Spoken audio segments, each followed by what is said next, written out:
I'm Pete White. I'm Stephen Mowry. This is John Fitch. I'm Jordan Griffin. I'm Michael Davis. Hey everybody, this is Island Fight CEO Hello world. How's everyone doing out there? Man, I can never get tired of that intro. I love it. It's bananas. This is Fight Bananas Podcast. How's everyone doing? This is Dave Van Auken. Another awesome show. God, our content has been insane lately. Tons of content. Podcast out daily. Some of the best fighters in the world. UFC fighters. Island Fight fighters. Bellator fighters. Invicta FC fighters. And talking about Invicta FC, this is how I saw Taryn Temple. She was doing media and corresponding for Invicta FC. And, you know, the Fight Bananas podcast, we do interview some of the best fighters in the world on a daily basis. But we've also had coaches, commentators, doctors. We had chiropractors come on the show. It gets us a well-rounded look into the sport of mixed martial arts and just to conversate. So we have Taryn Temple on the show. Follow her on Instagram at Taryn, Taryn, Temp, Temp.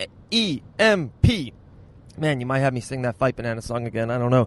But she's about to come on the line, guys. We're so excited. Make sure you're downloading this on Apple Podcasts or any way you listen to podcasts. And, of course, subscribe to the Fight Bananas YouTube channel. We've had, an ample amount of content on there lately. We appreciate the love from you guys. It's been awesome hearing, that we're doing pretty good things. So we're happy. We're excited. But, hey, guys, you know that I don't like to waste your time or mine, so let's get Taryn on the line. All right, guys, we told you, here she is, Taryn Temple on the line. How you doing, Taryn? I'm doing good. I'm excited to be talking to you. This is my first kind of MMA podcast that I've been on, so I'm excited to talk to you. Wow, look at that. Well, we beat Joe Rogan in something. I love it. Yeah, no, I haven't been called by Joe Rogan yet. Oh man, he's amazing. He really is great. He's definitely like the godfather of commentary and media and especially podcasts. So it's pretty crazy. Yeah, I listen to his podcast and I love podcasts. I'm really big into the whole podcast thing right now, and I listen to the Pardon My Take, and so I love listening to podcasts. I think it's the growing thing in sports media and media in general. Oh, 100%. It's 2019. Things change. When we were kids, right? Like we didn't know what the internet was. Podcast is just anytime I'm in the car, on the road, that's what I listen to. You go right to your phone and start listening away. So I couldn't agree more. Okay, so I kind of want to start with you, of course, doing a little research on you. First and foremost, I got to talk about these amazing basketball pictures I saw of you on Facebook. So let's kind of start there. Let's go old school and how you got into sports, and we'll let it go. So, yeah, I mean, I started loving sports really, really young age. I have 3 brothers. I'm actually a triplet. So with 2 boys, and then we have an older brother. And from a very young age, my parents kind of put us in everything. And really, I wanted to do everything that they did. Right. And I didn't understand when they started playing football that I wasn't necessarily supposed to play football. So I wanted to play football. And my mom said she was all for it. My dad was like, no, we're not putting our daughter out there. And I was a pretty tiny little girl, pretty fragile, so I got to be the water girl, and they gave me a jersey with my name on it. But that's kind of how it started, and ever since then, I've done a lot of different sports. I've tried kind of everything growing up. My parents really put me in all kinds of different things. I was terrible at like dance and ballet, but the competitive, the really aggressive sports I really took to, so I love that. And then high school I did 3 sports, and then I ran track at KU. I don't know if any KU fans are on your podcast, but if they are, rock chalk. So yeah, I've really always loved sports, and now it's just exciting for me to be kind of on the other side of things. No, that's awesome. Couple things. I love it. For one, first and foremost, the triplet thing. That's amazing. That's awesome. My wife found out we had 2 boys. and we're, trying to have a girl. I always want a princess, right? So I wanted the girl. We tried, and we found out that we're not having one girl, we're having two girls. So my wife is pregnant with twin girls. So it's like, you said the triplet things. I'm like, okay, I might have to talk to you off air about some things, like what we should do for birthdays and Christmases. So that's amazing for one. Two, the Kansas thing, it's incredible. That's another great thing about podcast. We look at the numbers. We have people listening in China, Alaska, Ukraine. It's like, wow, like, I'm just a old school kid from Daytona Beach, Florida, and it's like people from Ukraine are listening to the Fight Bananas podcast. It's amazing. So, hopefully we do have some JayHawks that listen to it. So. It's so crazy, isn't it? But it's congratulations, amazing. by the way. That's really exciting. You're gonna have your hands full. Oh my goodness, it's I don't have enough time now, and then add in twin girls at the end of the year. It's gonna be it'll be fun, but life is fun. Another thing you said earlier too was about you were better at playing sports that were maybe a little bit more aggressive, like you weren't into dancing or ballet or gymnastics or maybe. Yeah. If mixed martial arts, because the female side of it, and there's more I want to get to before we go into crazy female MMA, but if female MMA was as big as it is right now when you were maybe 6 or 8 or 10, do you think you would take that road and maybe try that? Well, I did start. My parents put me into jiu-jitsu and kickboxing whenever I was young. One of our really close family friends and mentors great parents. was our coach, and I loved it. So that was kind of the start of everything mixed martial arts with me. It wasn't just something I was like, I would love to talk about that.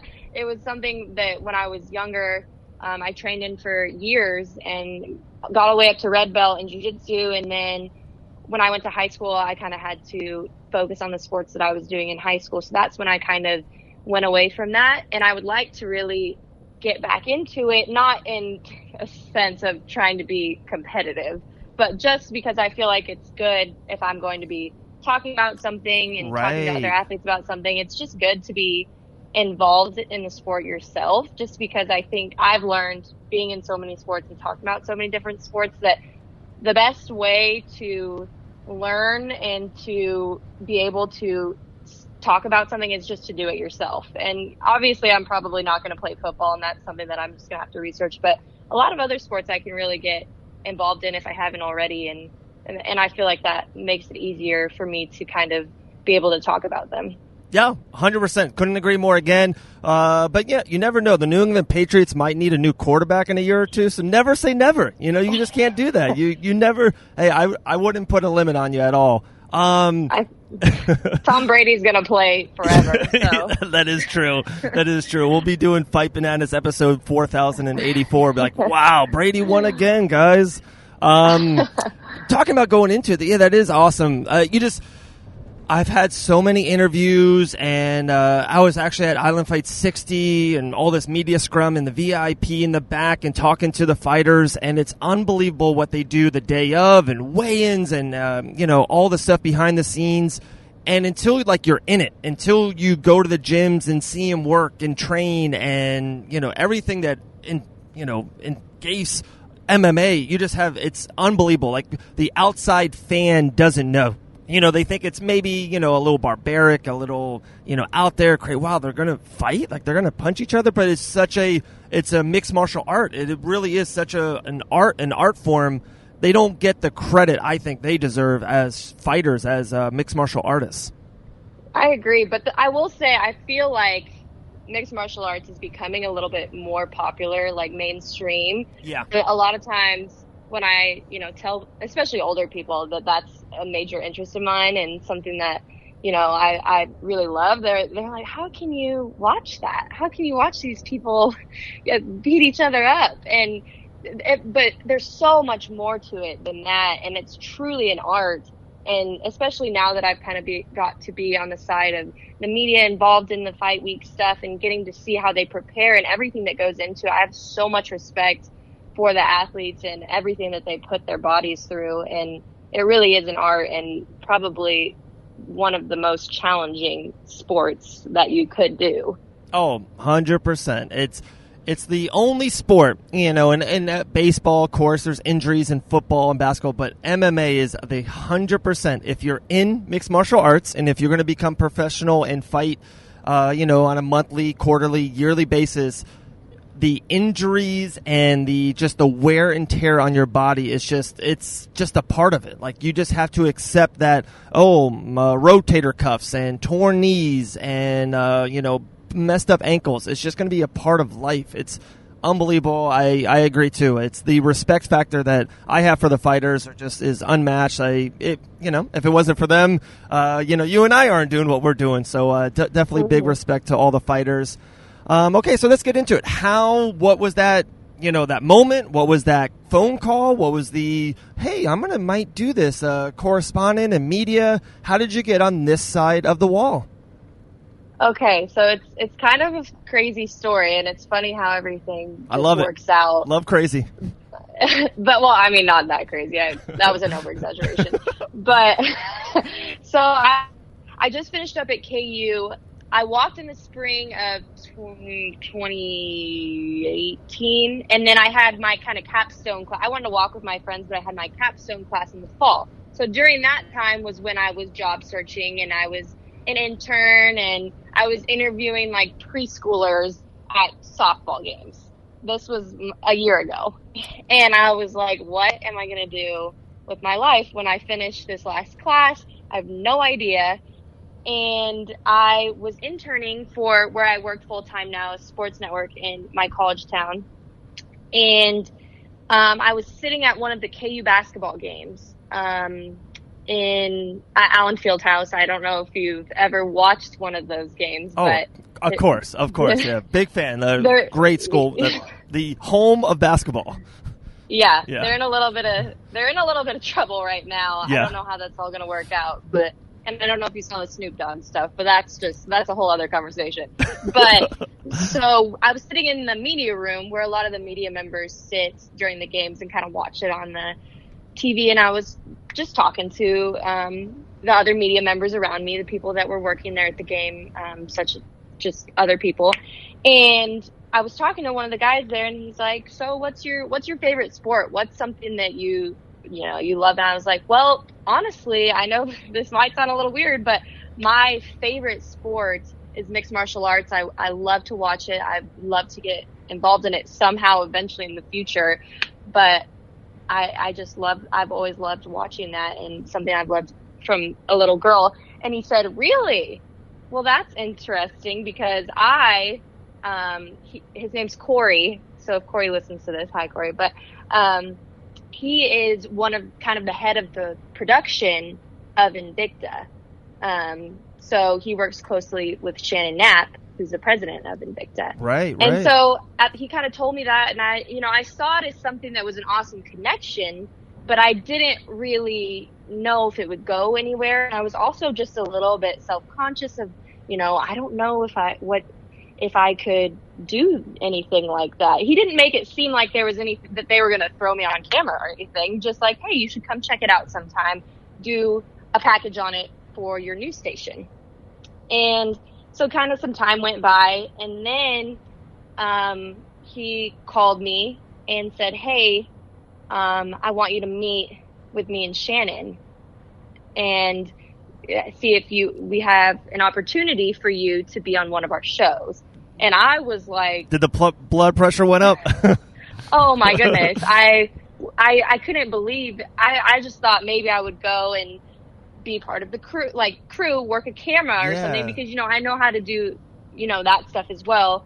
I'm already in the job and another job, and, I do all of that kind of stuff too. And so I thought I didn't realize that the first thing would be potentially being on camera, but I did have to meet Shannon first before. So I met them for lunch, and I really wasn't that nervous, but I mean, Shannon is intimidating. She's really, really nice, but she's intimidating because she's just, she is a boss. Right. She has this whole thing going for her. So I meet them for lunch. They came down to Lawrence where I work and, where I went to school. And, I walked into where they were at. I sat down. Well, as I was sitting down, I went to reach to grab Shannon's hand, and I dipped my hand into her drink as I was reaching for her hand. Oh my gosh. And I was like, love it. It's over. There's no way. There's no way. But she laughed it off in about 5 minutes, and she was like, okay, I'm in. Like, let's do this. And I was like, wow, okay, let's do it. And so then I got to work on the tournament, the Phoenix Series tournament, that first one I did. And it was, I mean, for me, it was so much different than what I do in my day job. It was just so much more. I was putting a lot of pressure on myself. I was nervous. I hadn't met a lot of the athletes. I met them kind of that fight week, but, you know, they have no idea who I am. But the athletes and the crew and the crew in Invicta has been amazing. They have been so kind, and everyone's really helpful. So it's really made it easy on me, kind of coming in my first kind of step into the MMA media side. Yeah. So it's been really helpful. Wow. But yeah, that's how I got involved. Okay, all right. So same thing. There's like 9 things I can go with that one. For one, you had to kill the interview. If the handshake was like into the water cup full of ice, the next 5 minutes had to be really good. So congratulations with that. And it's crazy that Invicta, I do a lot of stuff with Island Fights. They're on UFC Fight Pass. And I don't know if you've been to like regional shows or like shows in your hometown for MMA, but it's great and it's cool and you go there and it's exciting. But when it's on UFC Fight Pass, it's a whole nother level. And I was there a couple days ago. Like I said, we're in Columbus, Georgia, and just all the effort and the time, and they're putting up all the whole stage, and you got the big white truck in the back. You got 100 wires coming out of it to go on UFC Fight Pass over 220 countries. It's just amazing. They do an awesome job. Invicta and Island Fights both on UFC Fight Pass. So there's your plug there. So when you knew you were going to be an on-camera talent, right? Mm-hmm. What was that feeling of?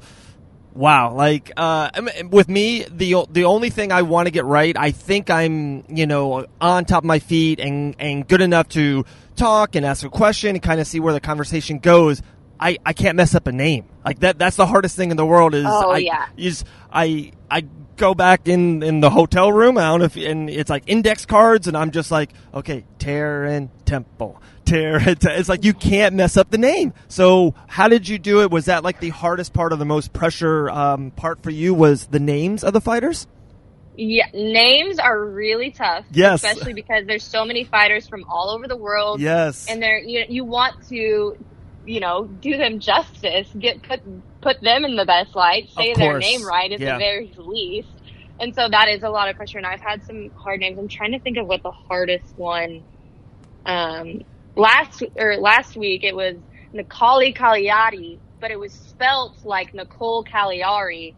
And so when I did the voiceovers and she was in the room, I said Nicole Cagliari, and that's what got aired when we did like her voiceover because she was speaking in Portuguese. So I was like, oh no, her name's wrong. But then whenever I talked to her, did my like little spiel on her before the show. Right. I said her name right, so I kind of redeemed myself there. But she heard me say it, so she must have known that that's kind of how a lot of people say it. I wish she would have corrected me, but there's been some tough names. That's definitely a hard one. But it is. I was just, you never know. I mean, I was going into a completely new environment. I mean, in my full-time job, I'm talking to KU athletes and high school athletes in my area, which I feel very comfortable doing because I went to KU, and it's a completely different world going into the Invicta side and talking to these, professional athletes that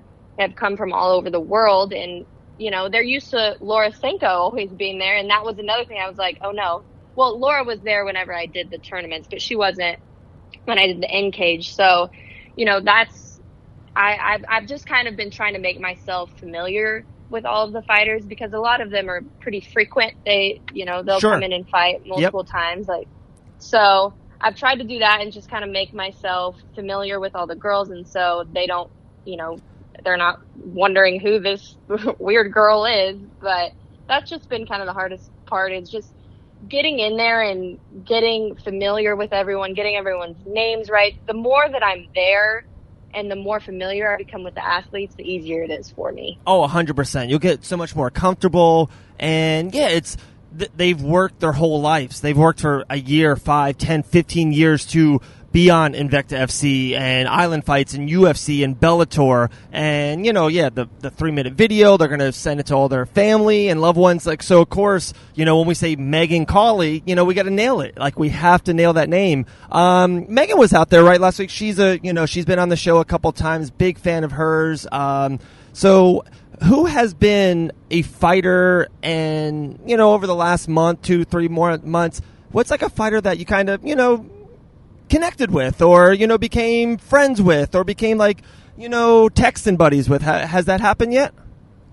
I haven't become texting buddies with any of the fighters yet. However, this last fight that I worked, Kay Hansen has been, she fought on the tournament. Yes. And then she fought on the last card, so I kind of had that familiarity with her, and I'm just becoming more and more familiar with each of them. Brogan Sanchez on the last card, she was awesome during the kind of pre-fight interview. She was really, really nice, and some of them have kind of followed me on Instagram, which I think is really cool. I appreciate them doing that. You can follow Taryn Temple at Taryn, TEMP, on Instagram.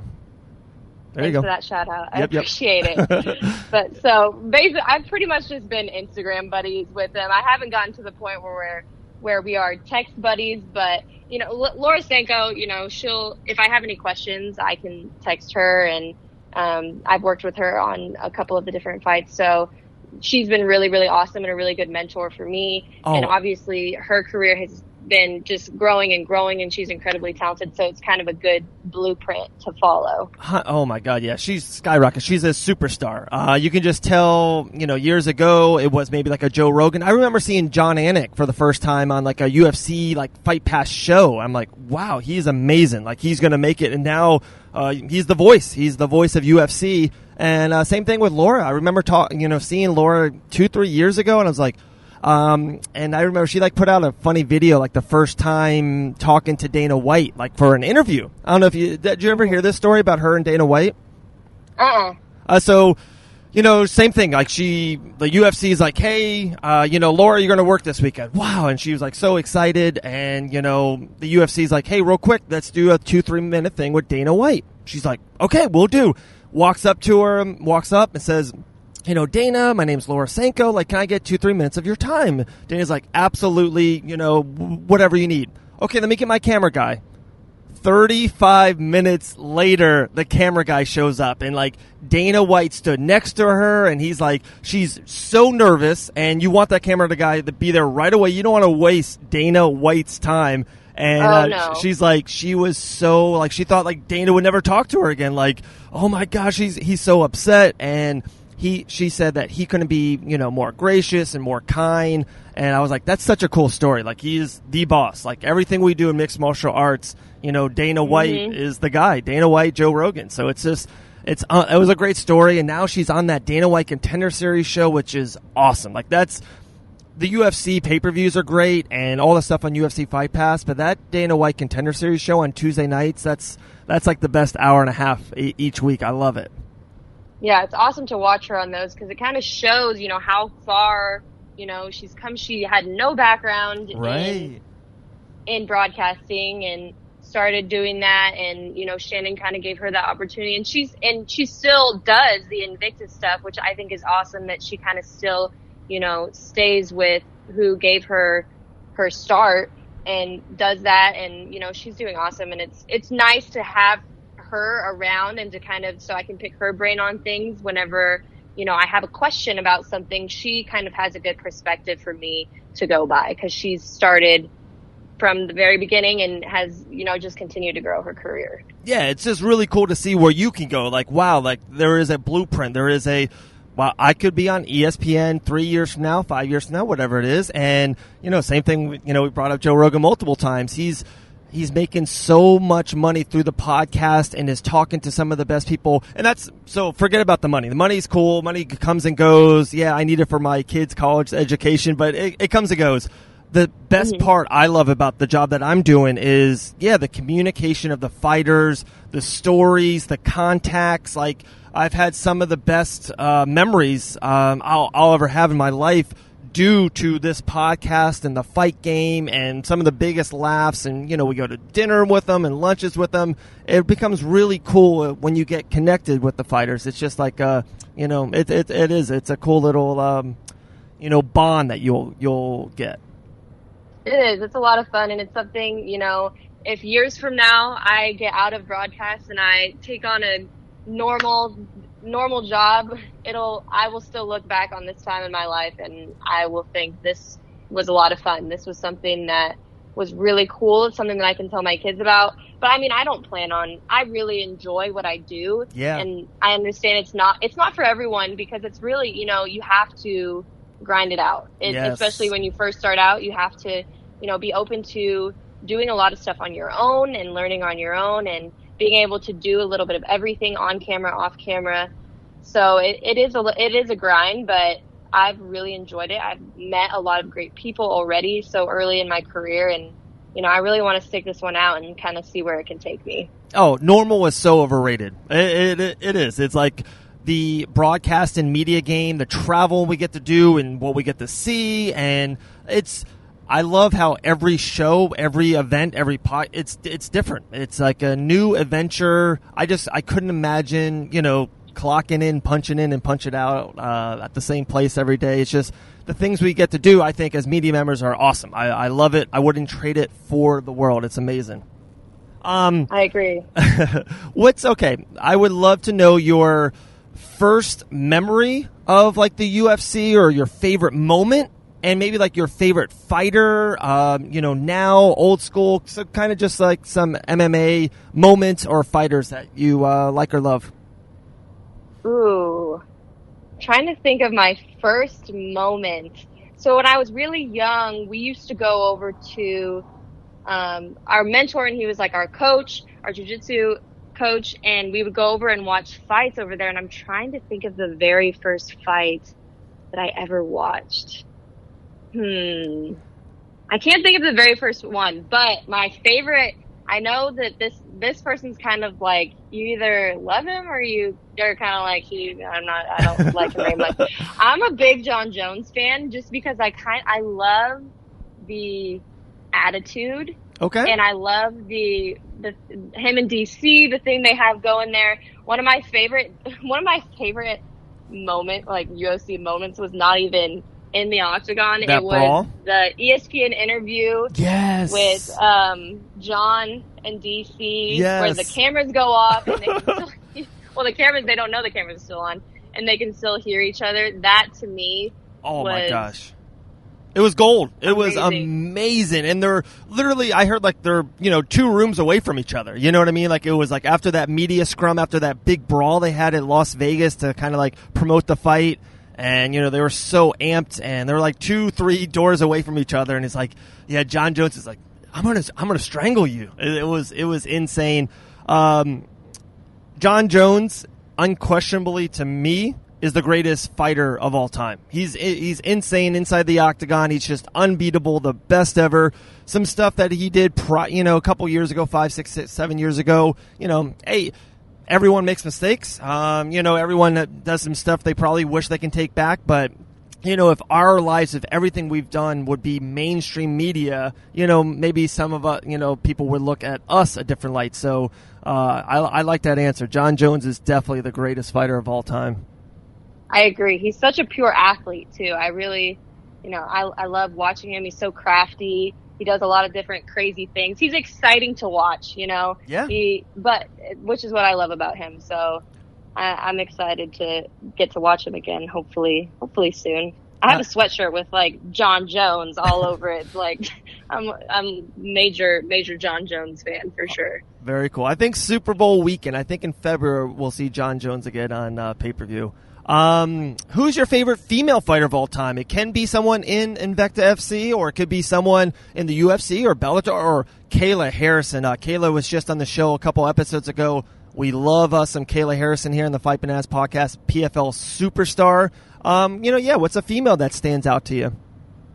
Well, now that I've gone over to, Invicta and gotten to see and really get to know those athletes, I have a couple favorites over there. I will say UFC, I love Holly Holm mostly because she's a Denver Bronco fan. So that was kind of like the connection to me where I was like, okay, that's my favorite there.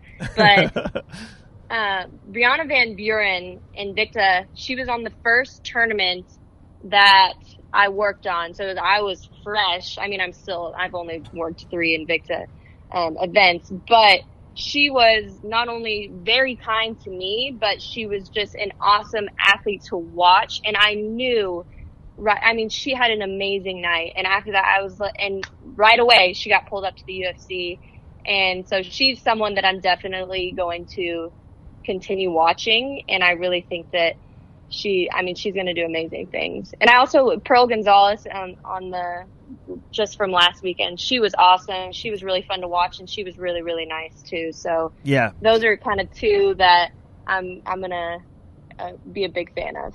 Oh, definitely. She's a superstar. She really is. She's got a huge future in the mixed martial arts game. Taryn, man, we appreciate your time so much. You've been so great. We really do appreciate your time. One last story, funny thing. I loved it was on your Instagram. Got to give her a follow, guys. Taryn Temple on Instagram. It was that Invicta picture, and the baddest woman, females in the world are in this big, huge picture behind you, and you're in front of it, and you have a mic, and you're what you wrote was so funny. You're like, I just noticed that I'm the only one that's not smiling in this picture. I just loved it. It was such a great little Instagram picture. So yeah, just one last story, one funny story. Do you have anything that from one of your 3 shows from Invicta, or did you throw someone else's hand into a water cup? One last one for us. No, I didn't have anything like that. But it is the tournaments. There's just so much you don't know what's going to happen on those. And the first one, I was freaking out. I was so nervous. And the only issue was that the doctors, the athletes get checked by the doctors after each fight to kind of give them the okay to go to continue on. Right. And so the first tournament, the doctors were upstairs.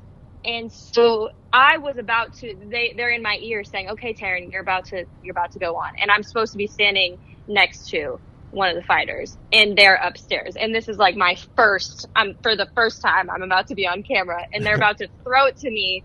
I have no one standing next to me, but luckily they came running down the ramp. There's this steep ramp in Memorial Hall in Kansas City. So I was really nervous that I was going to be standing there hey guys, it's Taryn here. I have no one with me, but hopefully we get someone soon. So that was kind of my other freak out moment, but it ended up working out. And now they bring the doctors downstairs so I can go I go find them each time I know how to talk to someone. I walk around and I search for them because I'm not going to have that panic moment again. Right. There's nothing like live TV. Nothing.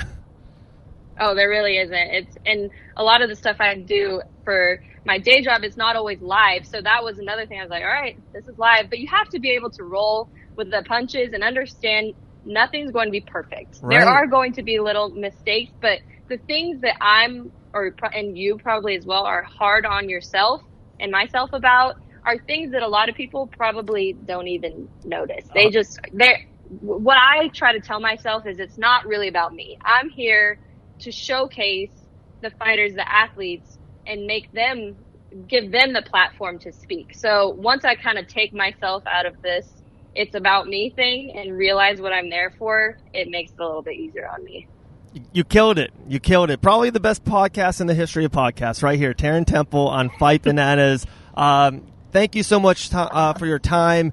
Continue success in everything you do, and hopefully we'll talk to you again soon. Thanks so much. No matter what happens, this will always be my very first MMA podcast that I've ever been on. So thank you for having me. There you go.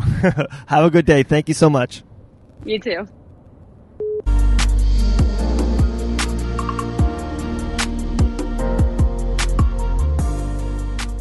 Wow, guys, what a great interview right there. Taryn Temple, we're so happy to have her. Hey, her first MMA podcast. There we go. You know, Fight Bananas, we just do big things. That's what we do. We wake up in the morning and we piss excellent. Guys, make sure you subscribe to the Fight Bananas YouTube page. Content galore. Content is king. DM us. Slide into those DMs on Fight Bananas Official on Instagram. Give us some love. We love hearing from our fans. We love hearing the Q&As. We got podcast galore. We have some fighters coming into the studios. So when we announce that, we love when you guys put in your Q&As. We love it. We appreciate it. Make sure you go to fightbananas.com, the mother site of everything we do. Articles, lists, podcasts, videos, stories, so on and so on. Guys, we appreciate you guys so much. Tell a friend, tell a neighbor. Maybe even tell an enemy. Who knows? Just tell everyone. Fight Bananas Podcast. I'm Dave. Have a great day. Stay blessed.